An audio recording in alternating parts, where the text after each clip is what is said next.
Kamboja dalam rangka menghadiri rapat ASEAN Working Group.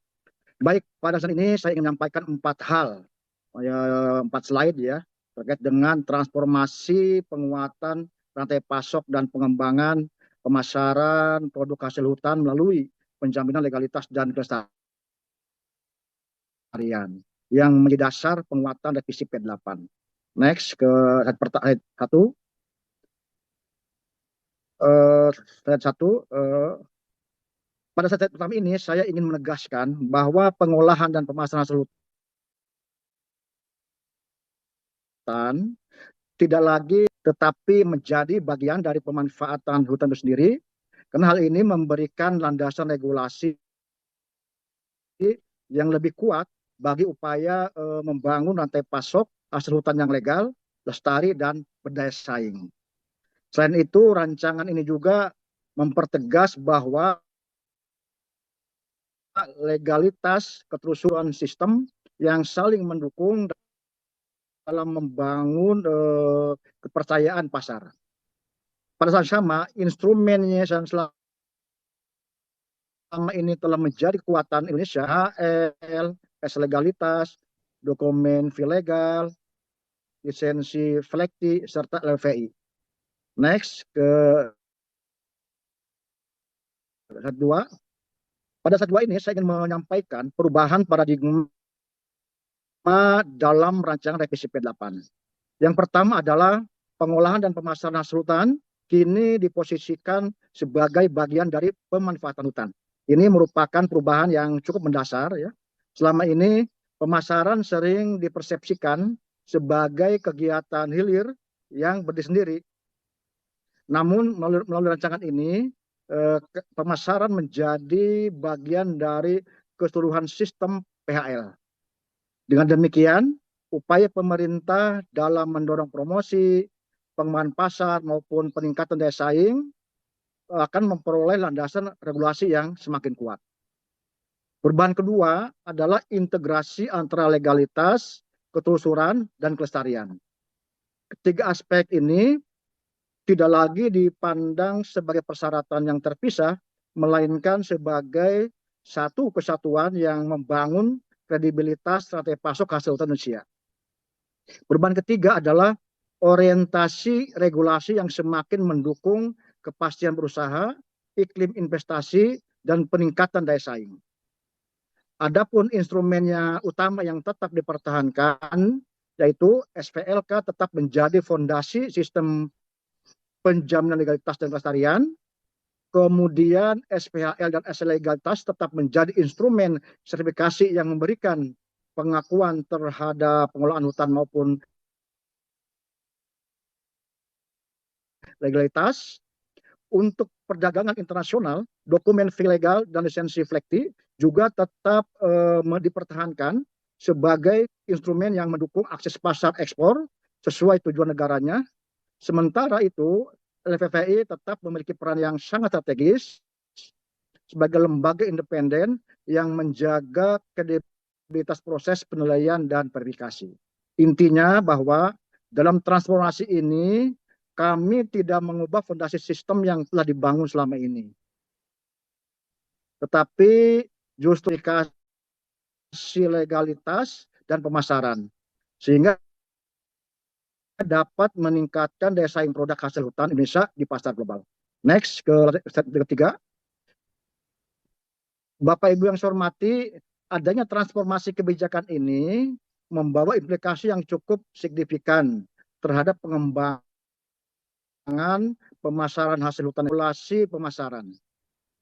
Untuk pertama kalinya pemasaran hasil hutan diatur secara lebih komprehensif, baik untuk pasar domestik maupun pasar ekspor. Pengaturan ini memberikan kepastian mengenai siapa pelaku yang dapat memasarkan hasil hutan dan bagaimana mekanisme pemasaran dilakukan. Kedua, transformasi ini menegaskan bahwa setiap hasil hutan yang dipasarkan wajib didukung oleh dokumen penjaminan legalitas. Ketentuan ini sangat penting karena legalitas menjadi fondasi kepercayaan pasar.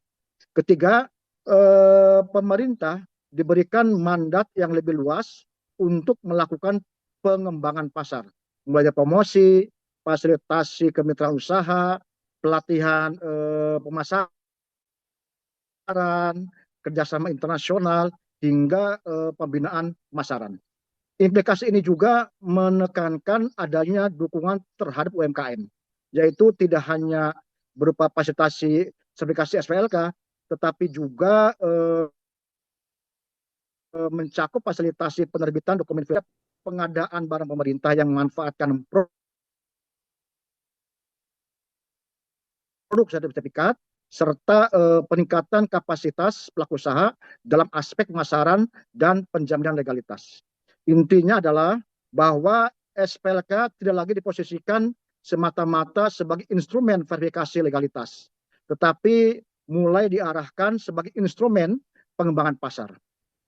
Lanjut keempat. Pada slide ini, saya ingin menyampaikan penegasan berupa catatan strategis yang merupakan terdapat beberapa penguatan yang patut diapresiasi. Yang pertama adalah adanya dasar hukum yang lebih kuat bagi pengembangan pemasaran hutan. Kedua, semakin terintegrasinya aspek legalitas, sertifikasi, dan pemasaran dalam satu kerangka kebijakan, termasuk penguatan sistem SILK yang saat ini dikembangkan dalam satu data PHL atau SIPHL. Ketiga, penguatan ruang bagi promosi dan kerjasama internasional. Keempat, adanya keberpihakan terhadap UMKM sebagai bagian penting dalam rantai pasok hasil hutan Indonesia. Untuk itu, dalam rangka penguatan transformasi ini perlu adanya proses kolaboratif dengan para pihak melalui transformasi kebijakan ini lebih mudah diimplementasikan nantinya. Harapan kami adalah tentu transformasi kebijakan ini tidak hanya mampu memastikan hasil hutan Indonesia legal dan lestari, tetapi juga mampu meningkatkan daya saing, memperluas akses pasar, juga memberikan kepastian berusaha, dan menghadirkan manfaat yang nyata bagi masyarakat, pelaku usaha, juga kualitas lestari yang berlanjutan. Demikian Mbak Puri yang sampaikan. Wassalamualaikum warahmatullahi wabarakatuh. Pak Ade, terima kasih banyak arahannya atas paparannya juga sebagai basis dari diskusi kita hari ini. Mohon tetap bersama kami begitu ya. Mudah-mudahan sinyal dan koneksi ini berjalan lancar. Tadi ada catatan strategis yang bisa disoroti bersama, ada dasar hukum, ada keberpihakan juga untuk dunia usaha termasuk UMKM begitu ya. Nah, Bapak Ibu, rekan-rekan, selama 20 menit ke depan kita akan lakukan dialog atau diskusi putaran pertama yang akan lebih menyoroti penjaminan legalitas dan kelestarian hasil hutan itu sendiri. Nanti 20 menit berikutnya kita akan melakukan dialog putaran kedua. Jadi sangat dinantikan masukan, pertanyaan, atau mungkin ada opini-opini tertentu boleh dituliskan di kolom chat, nanti akan kami fasilitasi begitu ya. Tapi sekarang saya mau mulai dari Pak Ade dulu sebenarnya. Jadi setelah mendengarkan paparan dari Pak Ade begitu ya, boleh dijelaskan apa prinsip utama dari perubahan yang terjadi. Kemudian part 2-nya adalah bagaimana skema pengelolaan hutan lestari atau SPHL dan juga verifikasi legalitas atau S-legalitas ini dirancang untuk mendukung daya saing produk Indonesia. Boleh tolong dielaborasi terlebih dahulu Pak Ade.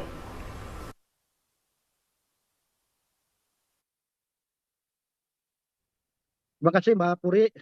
Intinya semua hasil hutan yang dipasarkan wajib berasal dari sumber bahan baku yang legal dan atau lestari. Jadi oleh karena itu penjaminan legalitas pada prinsipnya dilaksanakan secara terpadu melalui sistem yaitu SPLK.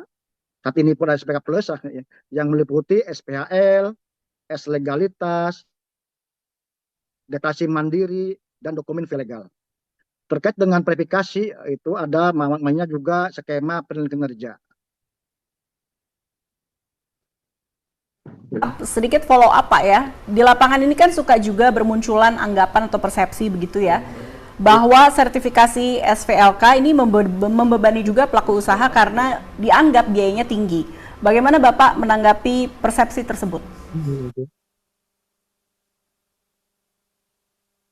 Prinsip ya, ini saya akan jelaskan secara rinci karena seringkali ini pertanyaan yang ke saya banyak sekali, ini SPK mahal gitu.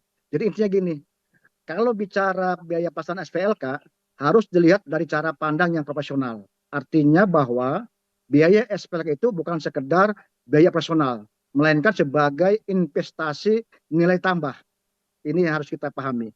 Artinya bahwa SPLK itu sebagai paspor akses pasar global atau sertifikasi halal, yang di mana pasar global saat ini khususnya Uni Eropa memberikan syarat yang sangat ketat sekali terhadap produk hasil Indonesia dari aspek legal maupun lestari.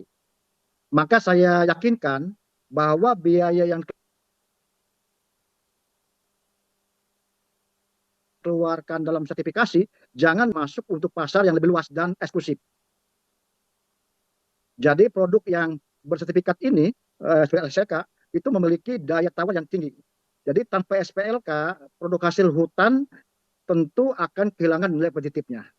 Artinya biaya sertifikasi jauh lebih murah dibandingkan resiko kerugian akibat penolakan ekspor, sanksi perdagangan, atau pemblokiran produk di negara tujuan akibat isu legalitas. Selanjutnya dengan SPK, ya, pelaku usaha dipaksa untuk mendokumentasikan alur rantai pasok secara sistematis.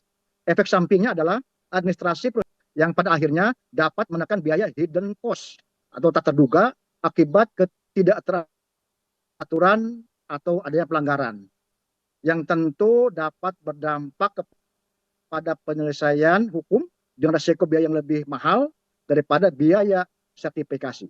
Tentu kami pemerintah tidak membiarkan pelaku usaha berjalan sendirian karena kami terus hadir dalam memberikan fasilitasi atau skema dukungan pemerintah khususnya kepada PS, ya, perusahaan sosial, industri kecil menengah, agar beban biaya sertifikasi tidak terasa berat. Seperti mekanisme sertifikasi berkelompok atau kita kembangkan juga berbasis landscape.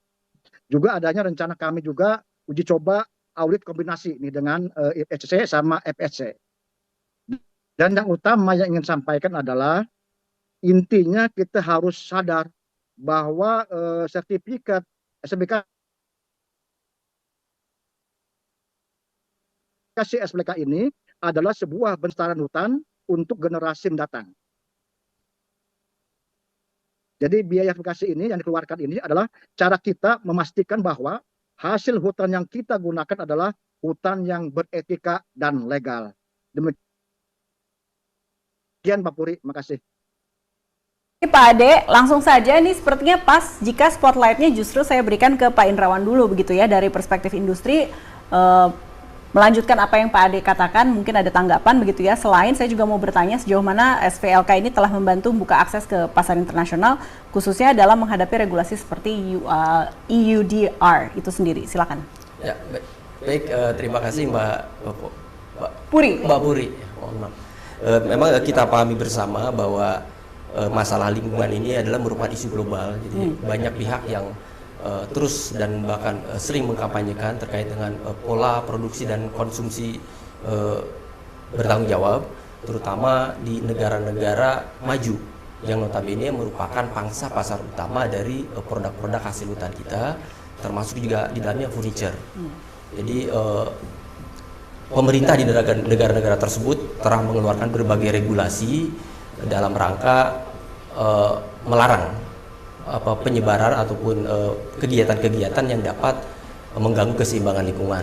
Jadi kita tahu di pemerintah Amerika Serikat telah mengeluarkan Lacey Act, kemudian pemerintah Australia mengeluarkan Illegal Logging Prohibition Rules, kemudian juga di Jepang ada GoWood gitu ya, GoWood, kemudian yang tadi bisa disampaikan bahwa Uni Eropa sendiri mengeluarkan UDR.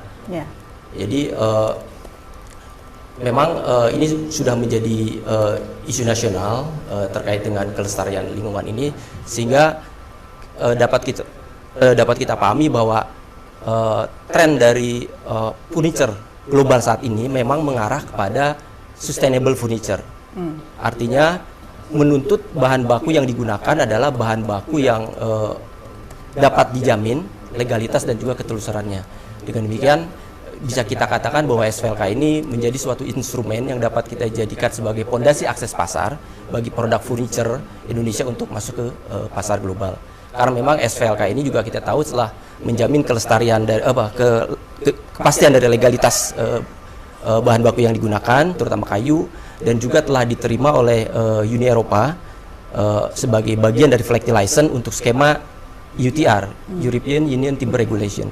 Walaupun memang untuk dalam skema EUDR ini sampai dengan saat ini belum diterima sepenuhnya, karena memang kami pahami bahwa dalam EUDR ini juga mensyaratkan persyaratan-persyaratan lain seperti bukti bahwa produk terbebas dari deforestasi dan degradasi hutan, kemudian juga ada geolokasi, kemudian ada terkait juga dengan adanya pernyataan untuk uji tuntas atau due diligence ya, yang memang harus disiapkan oleh operator dari Eropa. Oleh karena itu kami beranggapan bahwa memang SVLK ini harus diperkuat dan juga diselaraskan dengan kebutuhan-kebutuhan tersebut, sehingga kami sebagai pelaku usaha dapat mengimplementasikan atau dapat menggunakan SVLK ini sebagai bagian dari UDR harapannya dan dapat diterima sebagai dari UDR. Oleh karena itu dengan penguatan SVLK ini sehingga kami harapkan dapat mengurangi duplikasi pemeriksaan dokumen, juga pada akhirnya dapat menekan biaya pada saat kita akan ekspor ke Eropa lewat proses due diligence tadi, dan akhirnya dapat membantu produk-produk furniture untuk dapat terus bertahan atau dapat bersaing dengan produk-produk dari negara lain khususnya di Eropa. Demikian, Mbak. Sedikit saja sebelum ke Bu Fajarina begitu ya, tadi kan sudah disoroti begitu bahwa ada nih syarat-syarat lain yang deforestasi, geolokasi, due diligence gitu. Ada lagi nggak sih penyempurnaan regulasi yang diharapkan oleh teman-teman pelaku usaha yang dirasa ini butuh nih untuk mendorong ekspor produk kehutanan Indonesia?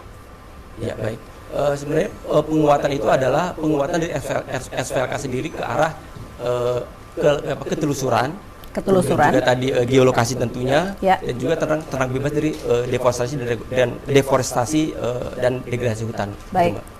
Sudah dicatat, nanti menuju ke Pak Ade lagi, tapi mungkin sebentar Mas, saya nambahkan. Oh ya, boleh, silakan. Memang perlu dipahami bahwa pelaku usaha di industri furniture ini mayoritas adalah pelaku UKM. Jadi memang kami mengharapkan bahwa dalam implementasinya nanti ini dibuat sesederhana mungkin gitu ya. Kemudian juga harapannya juga dari pemerintah tetap memberikan bantuan pendampingan teknis, dan juga membantu pelatihan serta penguatan kapasitas terutama untuk pelaku-pelaku UKM, dan juga tentunya ada dukungan pembiayaan tentunya terutama untuk pelaku UKM. Demikian. Wah, terima kasih. Ini langsung saya catat semuanya. Jadi harapannya mau seamless begitu kan? Jangan banyak friksi, tidak ada dokumennya atau persyaratan yang kayaknya berlapis begitu. Kemudian sederhana, pelatihan, ada pendampingan, pembiayaan. Ini saya kalau jadi timnya Bapak kayaknya udah terjawab semuanya begitu ya. Semoga didengar oleh Pak Ade, nanti Pak Ade juga bisa menanggapi. Tapi boleh ke Bu Fajarina dulu begitu ya.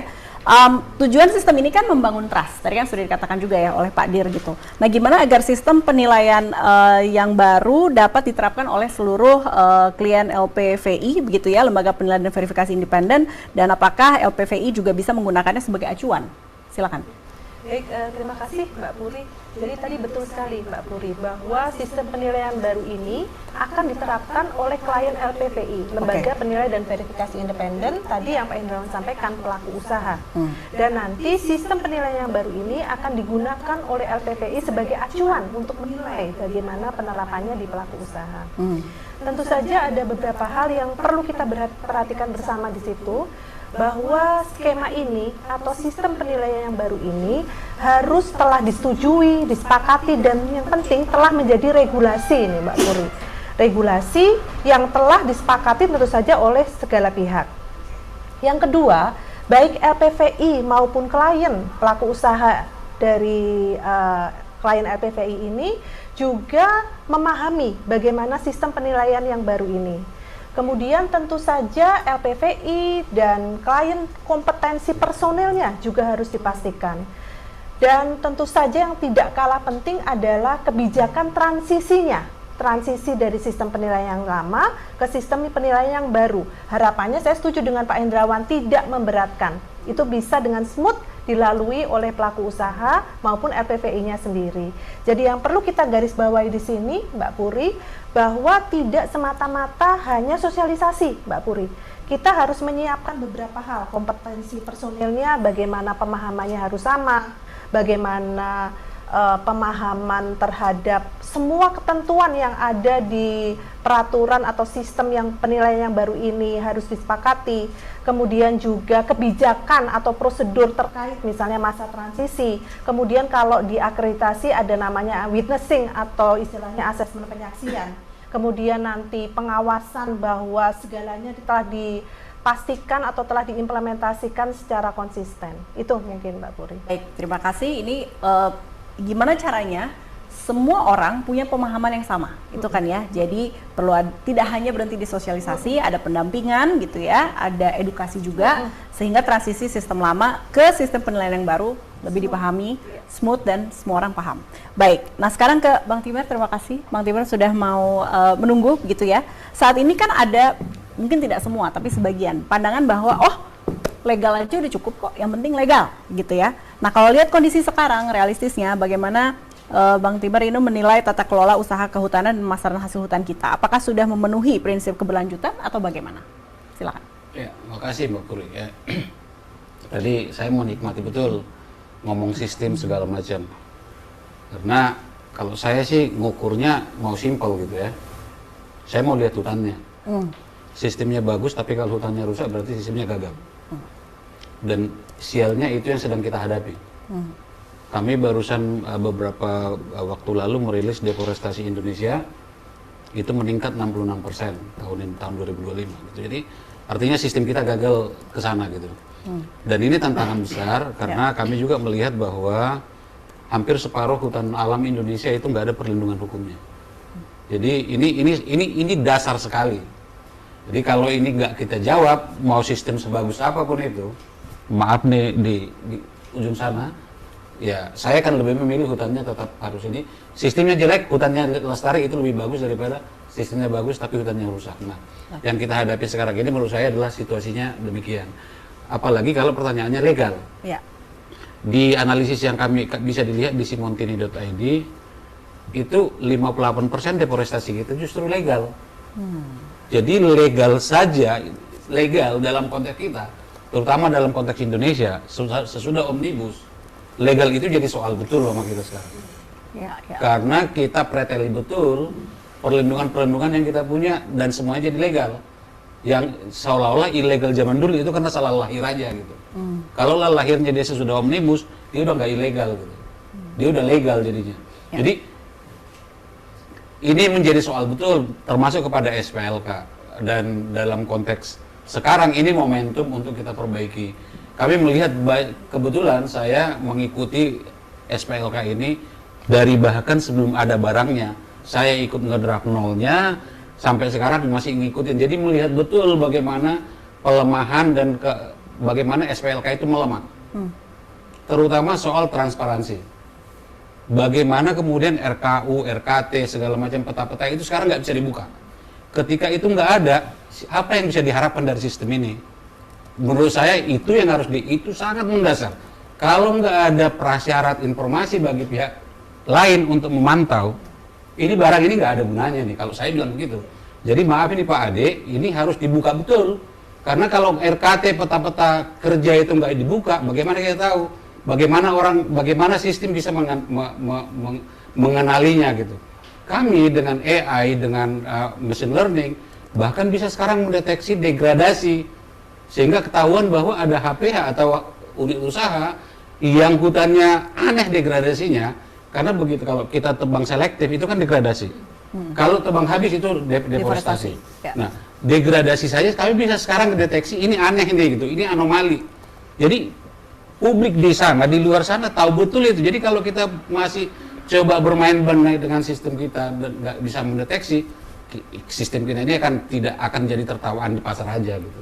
Makasih, ini benar-benar suara dari apa yang realistis di lapangan begitu ya, mengingatkan kita suka punya sistem yang legal dan teratur, tapi buat apa kalau kita tidak bisa lihat hutannya gitu ya. Terima kasih. Dan saya mau menyoroti lagi transparansi sehingga harapannya peta-peta kerja itu bisa dibuka. bisa diakses oleh publik. Oke, saya sekarang ke Pak Daniel sebelum nanti ke Pak Ade boleh menanggapi tentu saja. Ini kalau saya mau menyoroti pengalamannya JPIK sebenarnya Pak, begitu ya, kan melakukan pemantauan independen. Bagian mana dari mekanisme SVLK yang menurut Pak Daniel ini sudah berjalan baik dan mana yang punya room for improvement, bisa diperkuat? Silakan. Baik, terima kasih Mbak Puri. Sebelumnya saya izin menyapa dulu rekan-rekan dari JPIK. Yeay. Karena sekarang lagi Rakernas, kita dari 26 provinsi berkumpul di Bogor. Wah, salam. Khususnya menyoroti tata kelola hutan Salam di Indonesia. lestari. Yes. Gitu ya Mbak. Dan secara spesifik ke perkembangan SVLK saat ini. Dan nantinya cocok. kami akan menyampaikan secara tertulis begitu ya, secara komprehensif poin-poin penting yang menjadi masukan JPIK untuk revisi Permen LHK 8 tahun 2021. Ya.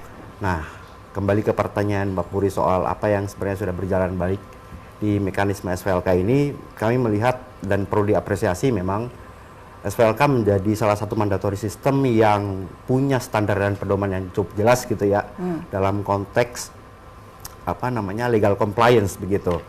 Dan juga adanya dukungan multi pihak tentu dari LPVI selaku lembaga yang melakukan assessment dan juga pemantau independen yang melakukan check and balance.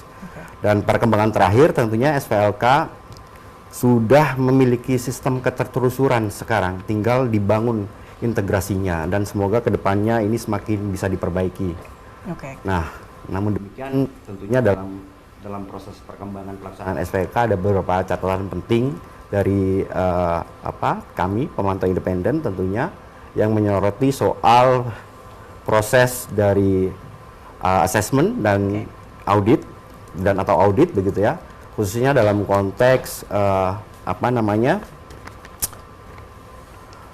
kedalaman auditor dalam melakukan verifikasi lapang dan tentunya pengawasan pasca penerbitan sertifikasi. Kami melihat beberapa perusahaan yang memang sudah mendapatkan keputusan hukum secara inkrah itu masih sertifikasinya masih dipertahankan begitu ya. Nah ini tentunya menjadi bahan evaluasi kita bersama gitu. Dan yang terakhir soal perbaikan mekanisme penyelesaian keluhan. Itu juga menjadi concern teman-teman di pemantau independen tentunya. Kami berharap ke depannya bagaimana mekanisme penyelesaian keluhan itu kemudian bisa terstruktur begitu dan transparan dan bisa dilihat oleh para pihak dan punya kejelasan batas waktu terhadap upaya penyelesaian kasus keluhan yang kami ajukan begitu ya. Nah harapannya ketika mekanisme ini terbangun, maka implementasi SVLK ke depan bisa lebih baik dan kredibel begitu Mbak. Yes, wah cocok kayaknya tos nih berdua ya, Bang Timur sama Pak Daniel. Oke, saya recap sedikit mekanisme pengawasan pasca sertifikasi. Betul. Yes, kalau ada keluhan bagaimana? Betul. Kemudian dari keluhan itu kira-kira timeline-nya bagaimana supaya tidak mangkrak atau menguap begitu saja dan tentunya transparansi.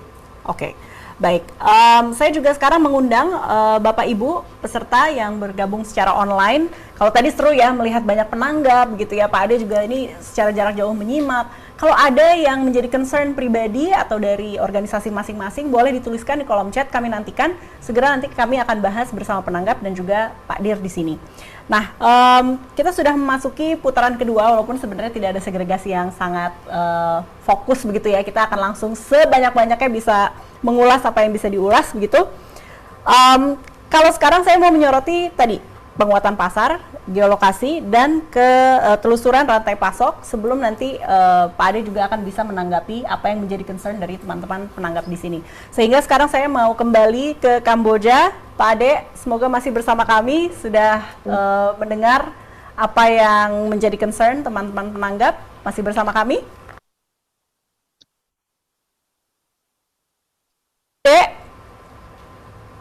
Ada yang mau disampaikan terkait concern dari masing-masing penanggap? Kalau tadi saya mau langsung aja nih, soal transparansi dan mekanisme setelah sertifikasi atau setelah ini regulasi jalan, sertifikasi ada, bagaimana?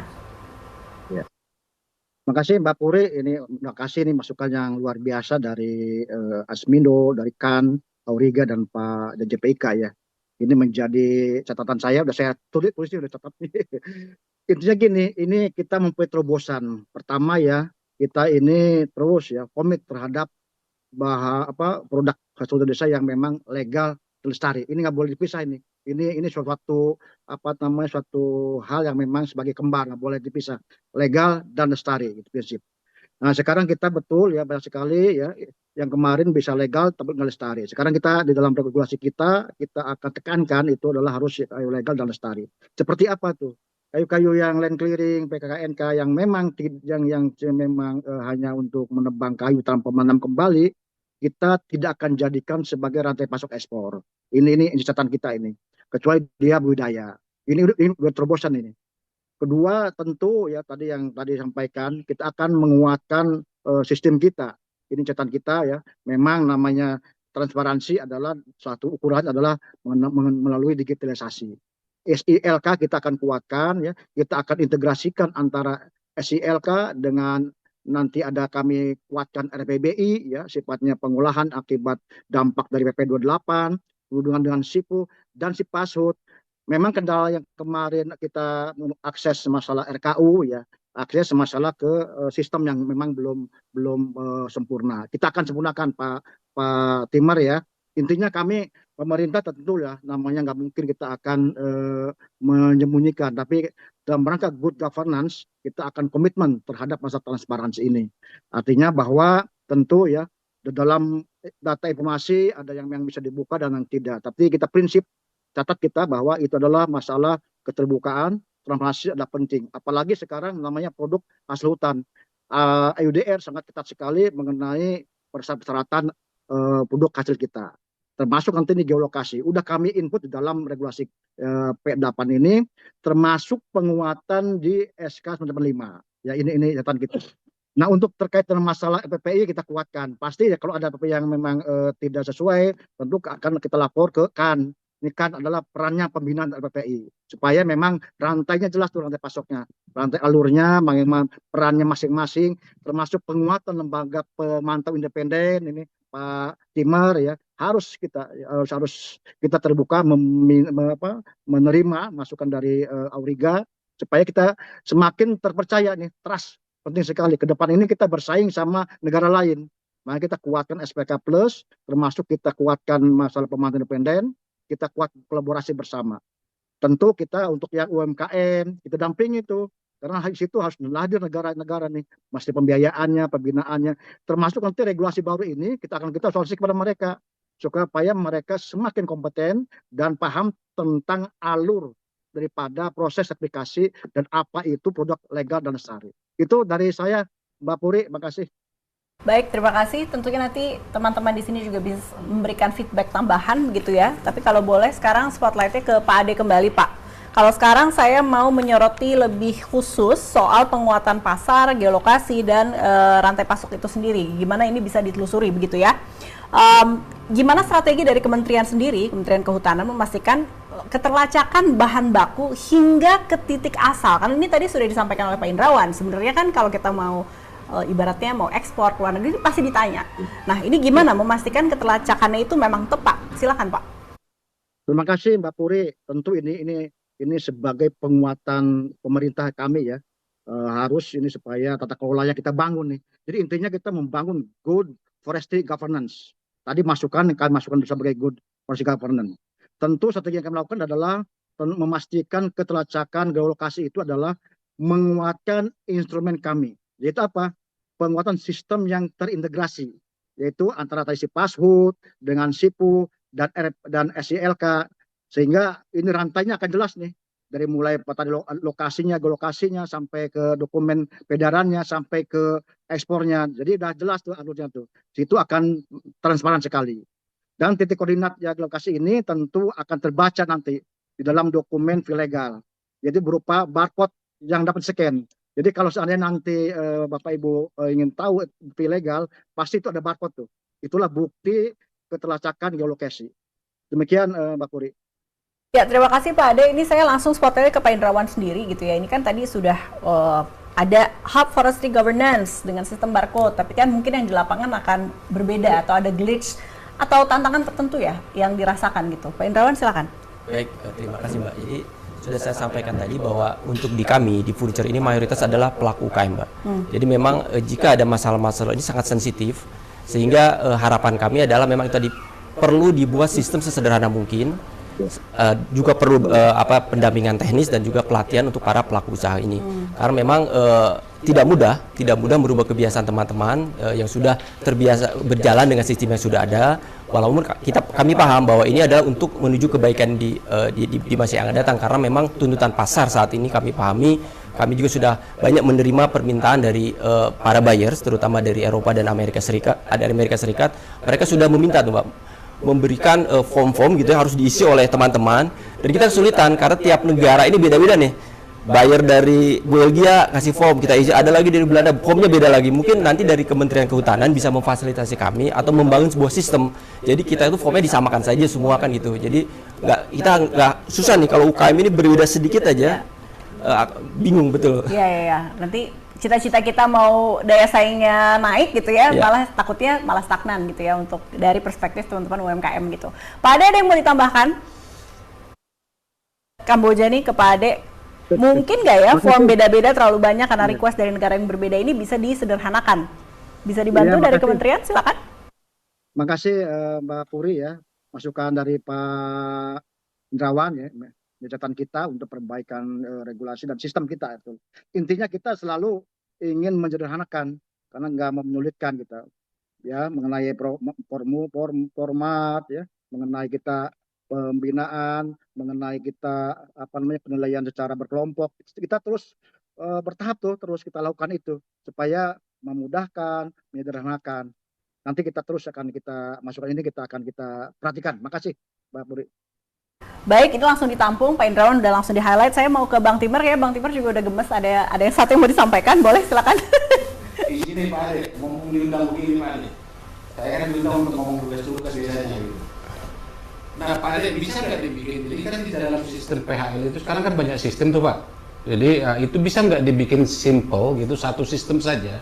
Yang kemudian misalnya Asmindo bisa punya data sumber mana saja yang bisa mereka beli.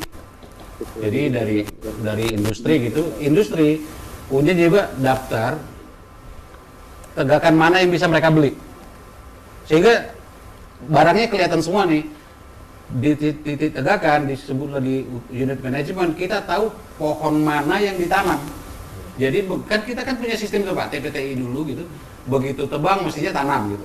Jadi kita punya keterlacakan sampai kepada umur si pohonnya gitu, sehingga si pembeli di ujung sana tahu betul bisa mengikuti, oh ini diambil dari sini tanggal sekian. Jadi kita nggak perlu ribet lagi dengan banyak sistem yang gitu. Jadi sesimpel itu saja satu, menurut saya itu selesai itu Pak Ade. Oke, sebelum Pak Ade boleh silakan mengolah dulu dan berpikir, tapi saya mau follow up question ke Bang Timer sebentar saja. Ya. Tadi kan sudah ada concern bahwa gimana yang ribet dibikin simple. Yes, kami semua setuju di sini. Tapi ada nggak sih contoh negara yang bisa kita adaptasi yang kayaknya sesuai nih dengan ekspektasi kita nih? Tidak hanya kita sebagai pelaku usaha, kita yang ada di sini, tapi juga ekspektasi pasar itu untuk produk berkelanjutan. Kalau saya ngelihatnya kan gini Mbak, sistem ini kan harus dilihat pada sistem penguasaan tanah ya. Kebetulan di kita ini kan tanah dikuasai negara semuanya. Di negara lain tanah itu dikuasai oleh privat, negara hanya mengatur gitu. Nah, tapi kalau saya melihat misalnya, kalaupun diambil, saya melihatnya Skandinavia cocok tuh. Cuman memang mereka jenisnya nggak banyak, kita jenisnya banyak. Jadi meniru contoh yang dikembangkan berhasil sekarang pun menurut saya menarik tuh. Jadi kita bisa melihat beberapa negara yang mengembangkan ketertelusuran ini untuk jadi model, tapi menurut saya sistem yang kita bangun di Indonesia sebenarnya banyak yang lebih maju. Kita punya TPTI, kita punya RSI,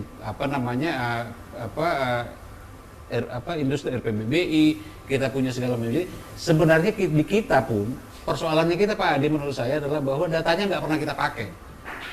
Jadi kalaulah inventarisasi tegakan sebelum penebangan itu kita pakai dari sekarang, datanya itu kita lihat, kita akan punya ini sebenarnya. Jadi kita akan tahu persis kayu yang di industri ini nggak benar ini barangnya. Persoalan kita adalah antar sistem kita ini menurut saya Pak Ade yang tidak bisa berkomunikasi. Menurut saya kalau ini kita bisa selesaikan, kita nggak perlu bangun baru sebenarnya. Baik. Oke, kita punya waktu 9 menit, jadi kita manfaatkan semaksimal mungkin sebelum kita menerima pertanyaan juga dari audiens gitu ya. Pak Ade silahkan, ada yang mau ditanggapi? Terima kasih. Ini masukan yang luar biasa dari Bang Timar ya. Ini catatan kita ya. Kita betul ya. Salah satu good governance adalah digitalisasi atau sistem transparansi itu. Tentu ini kami ini sebagai informasi aja. Kami juga betul ya. Memang tetap kita menguatkan sistem karena sistem adalah satu alat tolak ukur terbukaan transparansi. Ini kita lagi mengembangkan namanya Sodata PHL yang satu terintegrasi semuanya ya antara hulu hilir pasar gitu. Nah ini akan kita kuatkan di sini. Nanti masukan dari Pak Timar ya akan kita komodir karena ini penting sekali nih. Jadi semua bisa tidak banyak sekali sistem-sistem. Nah, kita gabungkan tuh sistem itu dalam Sodata PHL itu. Insya Allah ini menjadi catatan kita untuk bisa menguatkan transparansi. Ya. Artinya supaya jelas antara sistem betul dengan tapak harus sama gitu. Ini nggak boleh berbeda antara sistem bagus, tapaknya nggak bagus. Tapi kita komitmen untuk terus kita menekan bahwa produk itu harus legal dan lestari. Itu harus kita komitmen bersama. Tentu bukan hanya pemerintah, ini dari semua pihak. Ditangkap, jadi harapannya ada satu sistem terintegrasi, transparan, bisa dibuka seluruh pihak, begitu ya. Nah ini saya ke Pak Daniel dulu sebelum ke Ibu, begitu ya. Tadi kan mengandalkan data teknologi, kita juga pengen transparan. Kalau peran pemantau independen biar tetap relevan nih perlu apa lagi nih? Justru itu. Ya kan? Justru karena semua sistem ketertelusuran sekarang berbasis data, peran pemantau independen itu sangat relevan gitu. Kenapa? Untuk memverifikasi kebenaran data yang tersistem tadi dengan fakta lapangannya gitu. Cuman hari ini tantangan kita memang di persoalan transparansi. Data-data yang dibutuhkan untuk melakukan verifikasi lapangan itu data-data spesifik yang masih terbatas aksesnya. Tidak mudah diakses untuk kita. Ini yang memang tadi Bang Timar sampaikan sangat relevan tentunya. Nah, bagi PI sendiri, kemampuan kami untuk melihat data-data tersebut, menemukan anomali, bahkan beberapa resiko yang mungkin nggak tercapture di dalam data yang tersistem tadi, itu menjadi tugas dari PI itu sendiri, Mbak. Gitu. Makanya tugas PI sangat relevan untuk melakukan check and balance. Bagaimana fakta lapangan dengan data yang tersistematik tadi bisa sesuai atau enggak gitu. Iya, karena kalau enggak buat apa? Jadi kayak punya data sendiri, ada data sendiri, terus kita nggak ngobrol gitu ya. Terus ya. Baik, terima kasih pengingatnya. Mudah-mudahan ini juga Pak Ade menyimak dan semoga segera ya ada solusi untuk kita semua. Bu Fajarina, terima kasih sudah bersabar. Tapi saya sekali lagi mau menyoroti sistem akreditasi kan juga perlu beradaptasi ya dengan apa yang kita cita-citakan sekarang. Nah ini butuh apa lagi nih untuk ngejaga kualitas dan konsistensi penilaian? Sistem akreditasi tentu saja harus beradaptasi. Itu hal yang lumrah di internasional pun berlaku seperti itu. Ketika terjadi perubahan standar, perubahan regulator, perubahan teknologi, maka sistem akreditasi pun berubah.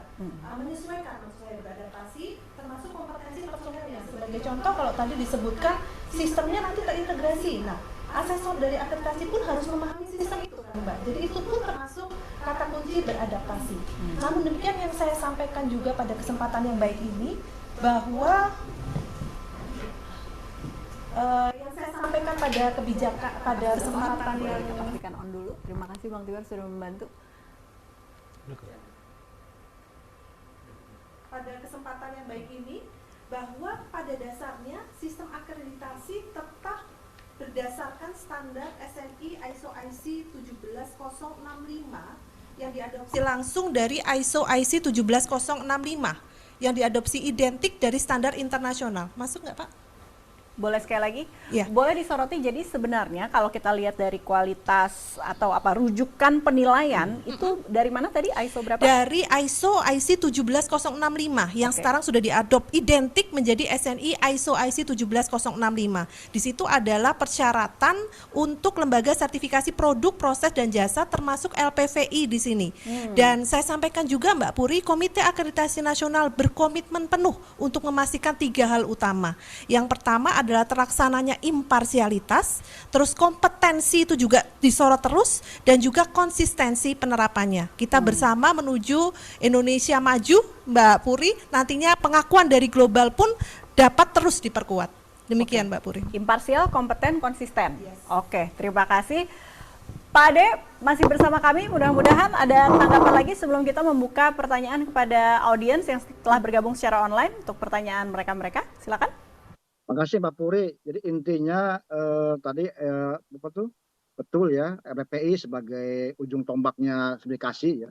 Tapi tentu ya perlu adanya lembaga pemantau yang terlibat dalam menjaga kredibilitas pelaksanaan SPLK di lapangan. Tentu bahwa ya pemantau independen ini baik semua sipil maupun NGO yang badan hukum Indonesia adalah merupakan satu pilar utama SPLK, yaitu sebagai upaya memastikan produk konsultan dilakukan secara transparan, akuntabel dan kredibel. Itu intinya, Mbak Puri. Terima kasih. Saya tahu ini adalah proses kita saling ada alignment gitu ya, selalu ada keserasian yang ingin kita capai bersama. Jadi terima kasih keterbukaannya dari teman-teman, langsung lugas gitu ya. Pak Ade juga terima kasih gitu ya, sudah membuka ruang sebesar ini supaya nanti ada integrasi ke depannya. Nah, tanpa berlama lagi, justru saya ingin memberikan spotlight kepada Bapak Ibu yang telah bergabung dari seluruh titik di Indonesia. Terima kasih kesabarannya dan terima kasih antusiasmenya, semangatnya menyimak diskusi yang telah hadir di studio gitu ya. Tapi silakan, kalau Bapak Ibu ada concern, ada cerita yang ingin dibagi dengan kami, ada pertanyaan nih, mumpung ada orang-orang penting di sini ya, langsung didengar. Kami menantikan sekali, tuliskan di kolom chat sekarang, nanti teman-teman di studio ini akan mengkurasi lebih kepada, karena waktu yang terbatas, kami akan memprioritaskan pertanyaan yang sewarna atau kira-kira ini mewakili mayoritas terlebih dahulu, baru menuju yang berikutnya, begitu ya. Silakan kepada teman-teman di studio jika sudah ada pertanyaan yang ingin disampaikan, mungkin kepada Pak Ade selaku Pak Dir di sini gitu, atau kepada teman-teman penanggap ingin berbagi cerita atau mau menilik lebih lanjut pengalaman masing-masing. Di layar juga terlihat ada link yang bisa di-scan ya Bapak Ibu. Ini bisa digunakan selain untuk bertanya, ini adalah link untuk mendapatkan sertifikat yang nanti akan diinformasikan setelah webinarnya selesai. Baik, kami nantikan. Saya mulai mencicil ya Bapak Ibu, jika Bapak Ibu masih ada pertanyaan yang ingin disusulkan, silahkan diketikkan. Ya, kali ini saya ingin menyapa Ibu Eis Citra Wulansari dari SP Dalkarhut Wilayah Kalimantan. Mohon ini bersiap kepada Pak Indrawan nih, untuk memberikan tanggapan begitu ya. Jika tujuan SPLK adalah membuka pasar global, sejauh mana skema ini benar-benar nih meningkatkan nilai tambah dan kesejahteraan produsen hutan di tingkat lapak. Di tingkat tapak sekali lagi ya, bukan hanya mempermudah ekspor perusahaan besar. Tos dulu Bu Eis, salam hangat, salam lestari dari Jakarta. Gimana yang memang pengusaha level UKM ini, UMKM ini juga bisa bersaing? Silakan Pak Indrawan. Baik, terima kasih Bu ya dari Kalimantan. Seperti saya sampaikan tadi bahwa memang kalau di Asmindo Bu, kita itu sekarang tercatat ada 2.500 perusahaan. Itu 90% UKM. Oke. Jadi dari 2.500 itu yang sudah mempunyai SPLK, artinya bisa ekspor hanya sekitar 800 perusahaan. Jadi memang kita konsepnya adalah banyak bermitra, kemitraan artinya tidak semua perusahaan ekspor, tapi yang ekspor hanya perusahaan-perusahaan tertentu yang memang sudah bisa memenuhi persyaratan internasional. Jadi kalau bicara di level tapak, kalau Asmindo kita mainnya tidak sampai di tapak ya, tapi di industri hilir gitu ya. Dan memang sampai dengan saat ini bahan baku yang banyak kita gunakan adalah kayu dari hutan tanaman. Jadi mungkin hampir bisa bilang tidak ada ya, atau mungkin sedikit sekali yang menggunakan kayu dari hutan alam. Itu pun perusahaan-perusahaan besar, mungkin yang skalanya besar yang mungkin presentasinya sekitar 10% di Asmindo. Jadi kita banyak menggunakan kayu-kayu dari kayu rakyat, utamanya jati dan mahoni, dan juga dari kayu-kayu kampung.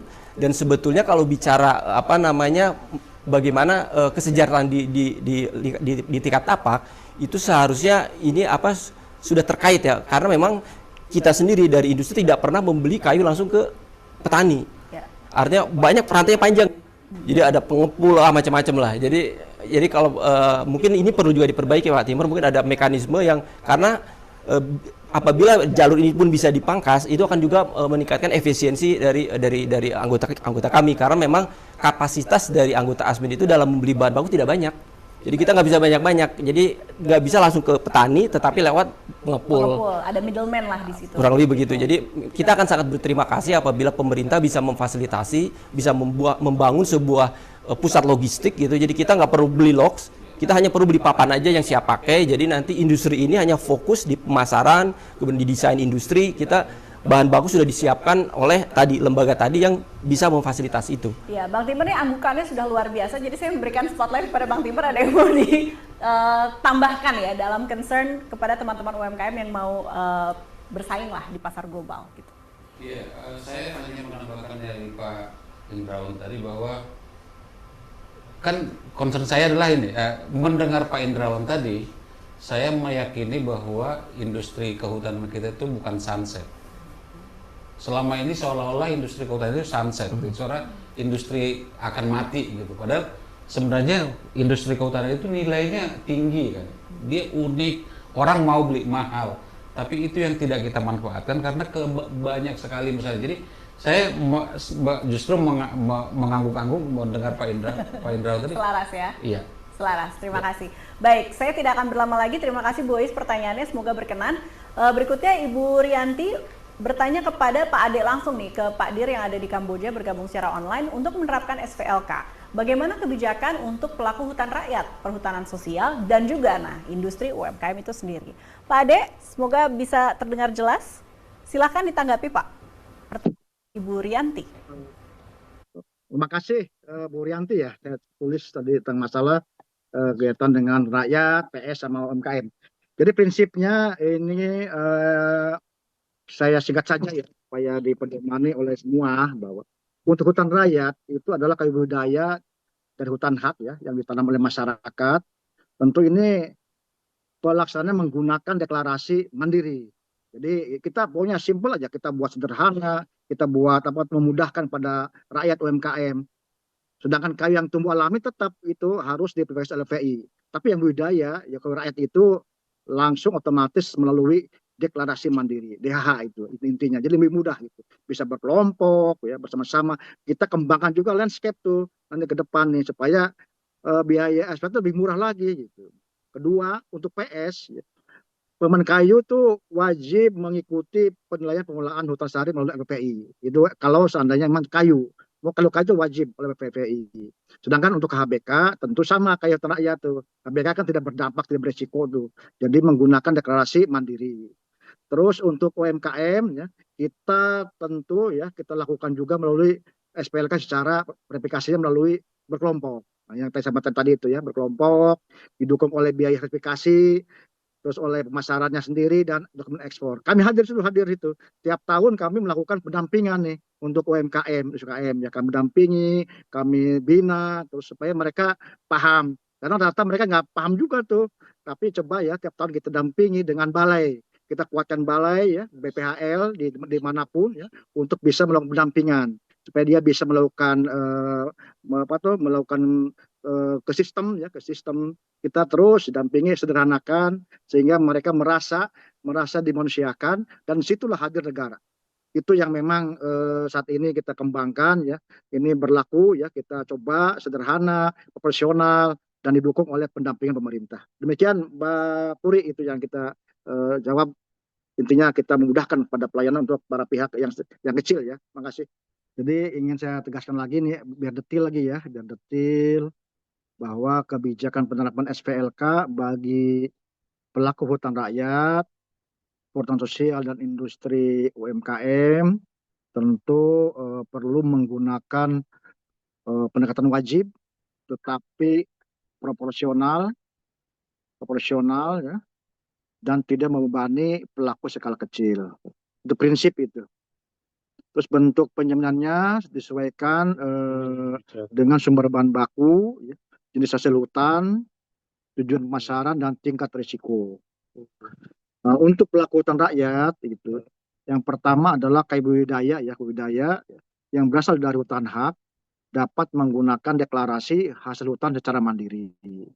Ini saya detilkan aja nih biar sambil menunggu sinyal. Yang kedua, deklarasi memuat identitas ya penerbit, objek yang dideklarasikan, dan sumber bahan baku serta dilakukan pada setiap pengangkutan melalui sistem informasi. Terus untuk kayu yang tumbuh alami pada hutan hak tetap diperlukan verifikasi legalitas oleh LPPI karena tingkat resikonya lebih tinggi. Terus terkait dengan penatusannya atau dokumen angkutnya, tetap harus menjamin kejelasan asal-usul kayu dengan dokumen puhnya, serta menerapkan geolokasi. Terus yang pelaku PS atau sosial, ya, pemegang PS yang memanfaatkan hasil hutan kayu wajib mengikuti penilaian kinerja pengolahan hutan lestari melalui LPVI sejak rencana kerja tahunan atau rencana teknik tahunan yang ditetapkan.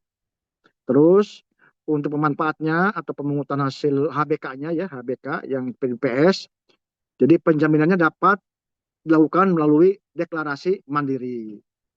Terus tentu ya pemerintah kami ini perlu menyediakan pendampingan kelembagaan, terus penatusaannya, terus pemetaan sumber bahan baku, dan kesiapan menghadapi penilaian. Ini penting, ini kami hadir di situ untuk PUPS.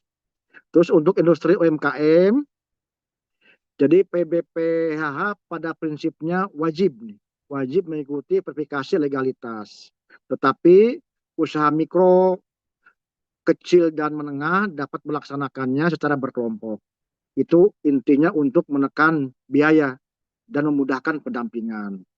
Setiap anggota tetap memperoleh legalitas masing-masing. Industri yang hanya mengolah kayu budidaya dari hutan hak untuk pemasaran dalam negeri atau hanya mengolah HBK dapat menggunakan mekanisme deklarasi mandiri. Terus pemerintah baik itu pusat dan daerah ya dapat memberikan fasilitasi biaya sertifikasi SPLK. Kami hadir situ. Baik itu keterampilan pemasaran, juga akses pengadaan pemerintah, serta biaya penerbitan dokumen legal atau lisensi flekti. Jika anggaran terbatas tentu ya prioritas yang diberikan kepada UKM ini ya hanya untuk UMKM karena kita negara juga tidak terbatas anggarannya. Sehingga saya simpulkan bahwa pemerintah pusat dan daerah itu pertama adalah perlu menyediakan pendampingan kelembagaan, penatausahaan, pemetaan sumber bahan baku, dan kesiapan menghadapi penilaian. Juga dapat memberikan fasilitasi biaya sertifikasi SPLK, keterampilan pemasaran, akses pengadaan pemerintah, serta biaya penerbitan dokumen legal atau lisensi flekti. Disitulah peran-peran Pemda dan Pempus. Jika nggak terbatas tentu ya kami akan memproseskan adalah yang kecil menengah. Demikian Mbak Puri sambil menunggu sinyal bagus.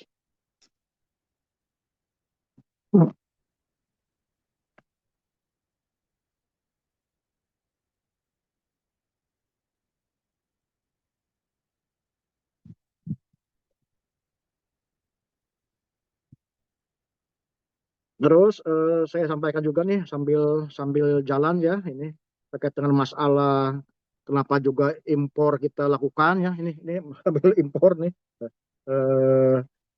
Kenapa impor juga kita batasi melalui sistem ya?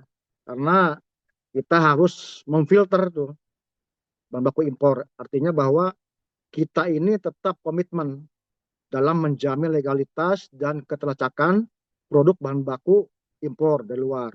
Sehingga menjamin bahwa barang impor tersebut adalah legal dan telusur. Yang pelaksanaannya tentu melalui uji kelayakan dan deklarasi impor yang dikuatkan melalui regulasi yang ada saat ini. Karena apabila kita tidak melakukan uji kelayakan dan deklarasi impor, nah ini bahaya bagi kita nih, khususnya bagi industri kecil menengah ini. Karena tentu nanti akan banjir tuh dari produk luar negeri kepada kita. Maka kita dengan adanya deklarasi impor, kita pagari tidak asal masuk. Kita harus uji tuntas dulu, uji kelayakan ya terhadap kayu-kayu atau hasil hutan yang berasal dari luar negeri. Ya, kita pastikan sama kayak kita nih harus kita uji betul enggak dia dari barang yang legal, lestari. Kalau enggak kita tolak. Nah ini peran kita adalah melindungi produk-produk dalam negeri kita. Khususnya kayak tadi Asmindo, mebel, masyarakat, kerajinan, furniture, kita lindungi itu. Kalau seandainya impor kita bebaskan, adanya kebijakan dulu Kemendag membuka menghapus menghapus PI ya, persetujuan impor, kita tetap Kemenhub membuat regulasi adanya deklarasi impor yang diinput ke dalam SILK. Itu penting bagi kita. Karena kami dulu ya beberapa perusahaan kecil ya, khususnya yang furniture UMKM, ada Himki juga tuh menolak, kenapa sih ada impor? Kalau kami kalau seandainya nggak ada DI ya, itu nanti produknya Indonesia akan terkendala pasar itu. Maka kita coba terus untuk menguatkan peran SILK termasuk itu ekspor maupun impornya.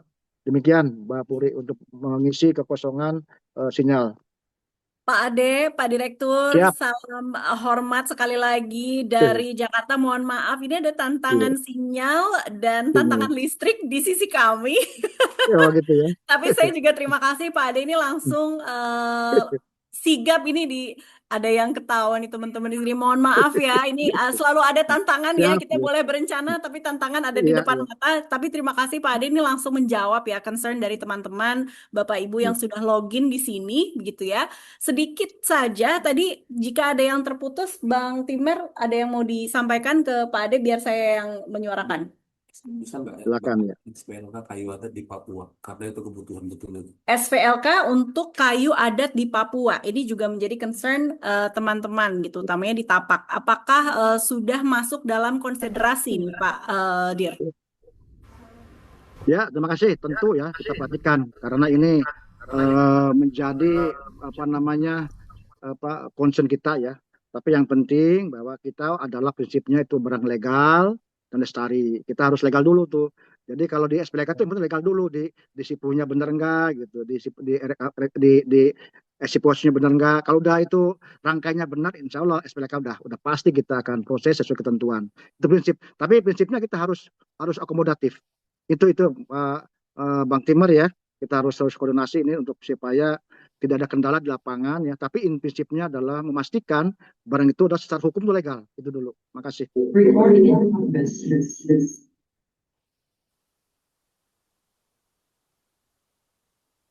Halo. Baik, sepertinya agak delay, tapi kami sudah menangkap apa yang dikatakan Pak Dir, Pak Ade. Terima kasih banyak. Ini sudah 4 menit menuju akhir dari webinar.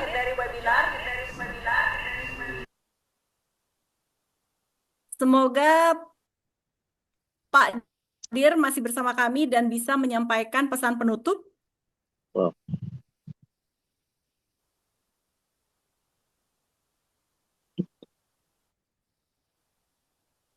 Halo. Penutup. Terima kasih Mbak Puri ya, ini sinyal di saya agak nge-lag. Baik, terima kasih Mbak Puri.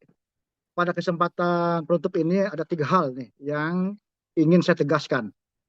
Yang pertama adalah penguatan rantai pasok dan pengembangan pemasaran hasil hutan nasional kini bukan lagi pilihan, melainkan sebuah kebutuhan strategis untuk menjawab tuntutan pasar global yang semakin mengedepankan aspek transparansi dan berkelanjutan. Terus yang kedua, saya tegaskan lagi di sini supaya kita kebersamaan, melalui penerapan penjam legalitas dan kelestarian, kita tidak sedang melindungi kelestarian hutan dan keanekaragaman hayati, tetapi juga secara nyata meningkatkan daya saing, memperluas akses pasar ekspor, serta memberikan nilai tambah yang berkeadilan. Ketiga, transformasi kebijakan ini tentu ya, ini menuntut kolaborasi yang erat dan komitmen bersama dari kita semua, dari NGO, dari semua pihak, termasuk pelaku usaha. Untuk itu saya mengajak, mari jadikan momentum ini sebagai langkah untuk mewujudkan tata kelola hutan yang baik, khususnya dalam rangka penguatan prinsip legality, traceability, dan sustainability. Akhirnya saya ucapkan terima kasih ini ke Bapak Ibu ya, Bu Pajarina, Pak Daniel, Pak Indrawan, dan Pak Timur. Ini tidak hanya saat ini, nanti kita akan terus komunikasi untuk penguatan regulasi kita ya. Juga saya sapa semua Bapak Ibu peserta webinar ya atas kontribusinya yang konstruktif dalam rangka penguatan revisi P8. Demikian Mbak Puri, terima kasih. Ade sudah siap berfungsi lagi studio dari Jakarta. Salam lestari. Saya juga mohon maaf atas tim dan panitia jika gangguan ini jadi kendala, tapi Pak Ade luar biasa bisa menanggapi langsung pertanyaan dari audiens. Dan walaupun kita mengalami tantangan, saya mau kasih aplaus dan apresiasi bahwa hari ini peserta Zoom ini maksimal 1.000 peserta. Jadi salut untuk teman-teman, antusiasmenya, semangatnya, supportnya. Mudah-mudahan nanti webinar berikutnya juga kita bisa maksimalkan. Saya juga mau apresiasi seluruh penanggap, walaupun dengan waktu yang sangat-sangat terbatas, tapi sudah tersuarakan, begitu ya. Memang bisa jadi belum sempurna, tapi inilah tujuan webinar kita untuk menyelaraskan, supaya apa yang menjadi concern kita semua. Jadi regulasi hanya regulasi saja, tapi benar-benar bisa dilakukan di tingkat tapak atau lapangan, termasuk juga teman-teman pengusaha, pelaku industri, dan UMKM. Terima kasih sekali lagi, saya Puri Anindita. Saya juga mengajak Bapak Ibu teman-teman untuk bergabung di webinar berikutnya di seri ke-8 yang akan memfokuskan pada topik perdagangan karya.